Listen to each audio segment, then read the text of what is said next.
Hello everyone, here we are back in week 10. As promised, I wanted to lead you through the lesson plan template to explain that a little bit better, especially if writing lesson plans is fairly new to you.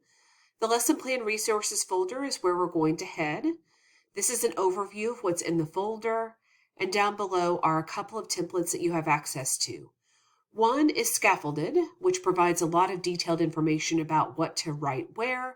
This one is the clean version, which is the easiest one to type into, so this is the one that we'll go through together. You'll open this up and you'll see basically your format that will allow you to present what you need to for the final project. When you introduce your lesson plan, it's really important for me to know the content or subject. So obviously you will all have reading and technology, as that's critical to this lesson plan, but you are also welcome to add in a little bit of science or social science or math. Anything that you teach is appropriate to add here. The number of students, the grade level, and the time of day can be reflective of your actual classroom or of a dream or a hypothesis classroom. It really doesn't matter to me, but it's really helpful for me to know how much time you expect for this lesson plan to be. Is it 50 minutes? Is it 75 minutes? Is it a couple of days? That will help me see whether or not what you have in your plan is manageable. The next section of the plan is about the standards. You have a link to the Missouri standards in the resource folder. And then the national standards are the NCTE ILA standards. So you'll simply list the standards that are appropriate to what you are trying to measure in terms of your students' learning. There shouldn't be a ton of standards here, just carefully select the reading and writing standards that are appropriate to the lesson, and then make sure you do that on the national level as well. The learning goals are those objectives that you have for your students, what you want them to know by the end of that particular lesson.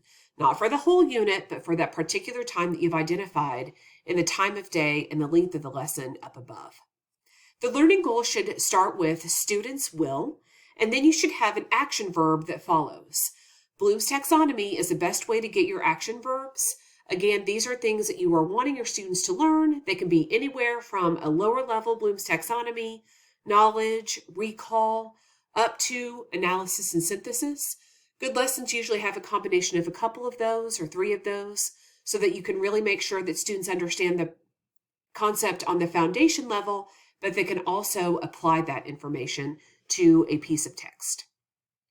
Assessment is how you will assess your students prior to teaching them, while you're teaching them, which is formative, and then at the end of the lesson, which is summative. So make sure that you are thinking about ways to gauge what your students already know. Think about the kind of assessments that you will capture while they're in action in your classroom, in partners, or in small groups. And then think about what you want them to create on their own as a summative assessment to see whether or not they met the learning goals that you described up above. We talk about the E's a lot in the School of Education at Drury University, and this is what we have based upon theory and research about how lessons should move to really settle with students and help the concept become clearer and make more sense. So you will describe how you will engage students, how you will explore the concept, how you explain the new idea to students, how you will elaborate on that explanation, how you will evaluate. You'll probably touch base on some assessment language there. And then the sequence of events is kind of a step-by-step. Don't worry about writing a script here. You don't have to actually spell everything out for me, but I do want to know the order in which things will occur. So when you write your sequence of events, think about me as your student. So if you were visualizing this and I was your student sitting in your classroom, how would I move from the beginning of the lesson when the bell rings or the class period starts all the way through the lesson that you're teaching that particular day? That's a sequence of events that I need to see in order to engage as an evaluator of the lesson plan. The instructional strategies and the learning activities then follow, and those should work together. So whatever your instructional strategy is, the learning activity should be a complement to that instructional strategy. So we have learned a lot of instructional strategies in our textbooks. There's also information for you in the resource folder of some additional instructional strategies that are fantastic.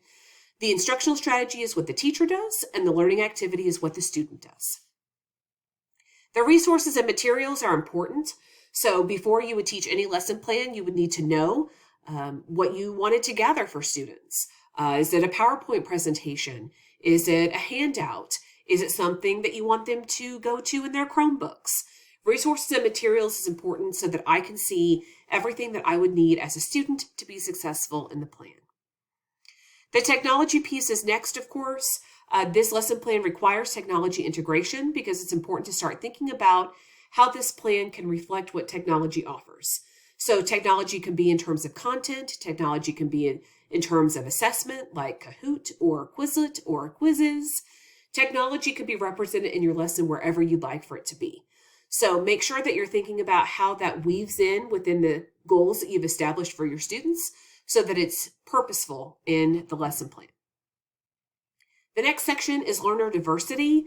Again, you have a lot of differentiation points in the Harvey and Goodvies textbook. Essentially all of Tabani, who we will read later. That's also about differentiation and how to work with students who identify as struggling readers in the classroom. Essentially, what you want to do here is really think about a selection of students that you are likely to have in your class. You don't have to account for everything. So don't worry about trying to modify for every possible diverse situation.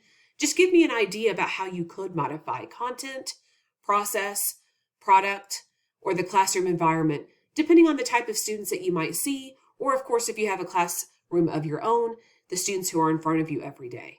So just give me a few ideas there. No need to be exhaustive. Just give me some ideas about how you could alter things in your lesson, depending on what kind of student you may have in front of you. You'll also want to think about cultural considerations and language learner considerations. So think about what may interrupt a student's learning if they come from a different culture, depending on the text you're having them read. If they're coming to English as a second or third or fourth language, what might you need to consider? What kind of aid could you provide your students to help them maneuver the content? Is that a visual of the vocabulary? Is it pairing them with someone who might have a stronger command of the English language? What can you do if you were learning a new language to help that student move through the content with ease? The last part is classroom management, and that really has to do more with engagement than anything else. How are you going to make sure that your classroom is managed? What kinds of things do you have in your lesson plan? Perhaps it's transitions, activities, ideas, to ensure that students stay on task and on target. How do you help them learn while encouraging them? How do you make sure they get what they need from you? So this is essentially the easy part of thinking about the overall plan in its clean version. Again, the scaffolded version that you have in the resource folder will give you some more ideas about what you can type. And then please don't remember that there is a sample for you in the folder, item number 4, that is a good sample for you to view as well as you're constructing your own plan.